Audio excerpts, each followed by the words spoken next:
Happy Friday, ladies and gentlemen. It's that point in the semester where it seems like all I do is assessment. I stare at student work until my eyelids say, stop, no more.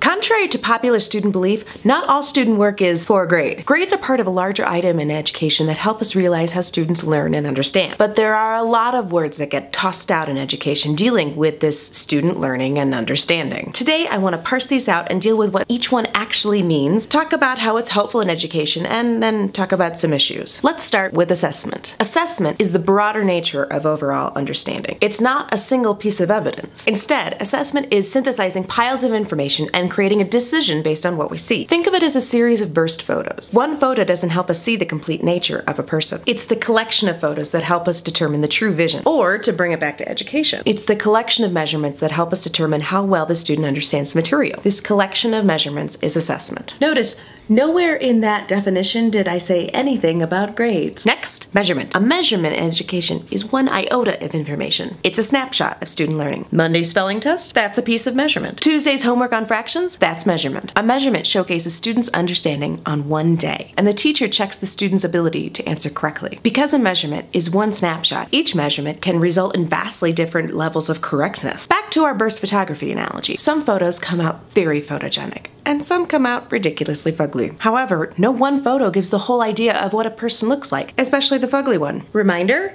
I said nothing about grades. Personally, my favorite approach to measurement or assessment often takes on a narrative form, to write out personal commentary on a way a student is achieving or ideas for improvement on future assignments. When a student or parent is able to view the qualitative details, the focus remains on understanding rather than reducing a person to a letter or a number. This kind of assessment is personal and deeply connected to the individual student. It's also incredibly belaboring for the teacher, but far more meaningful for the student. Unfortunately, given the current state of education, narrative assessment does not stand on its own. While I always endeavor to write commentary on student assessments and measurements, my school demands that I also provide numerical insight. Finally, grades. For this definition, I turn to Urban Dictionary. I'm sure it'll be completely valid. Grades, something invented to make you feel as if you're inferior to other people. Just like a letter in the alphabet. Grades, either a letter, checkmark, or numerical percentage, awarded to students to serve as an arbitrary means of evaluating one's academic performance regarding various scholarly subjects, and thus assessing one's comparative worth against his, her pupils. Grades originated out of a social necessity through individuals who were too stupid to recognize whether or not someone had any intellectual value, without a universal standard to measure by. Grades, an evaluative calculation based on an alphabetical sequence that is used to make one a slave to the system and puppet to labor, holds no correlation with intelligence, wisdom, or knowledge. So, academic grading is a system that has been used to provide a snapshot of overall student understanding. It takes an assessment and turns it into a measurement. Academic grades can be helpful for quick feedback, but more often than not, it's a series of measurements along with narrative commentary and conference time with the teacher that truly provide insight to the question, how am I doing? Grades are only meant to be the beginning of the conversation, but all too often we see grades get used as the definition of who that person is. Teachers don't get everything right. We are human after all, and often a conference with a student, teacher, or administrator helps me provide more meaningful and appropriate measurements and assessments. So much focus in education is on single grades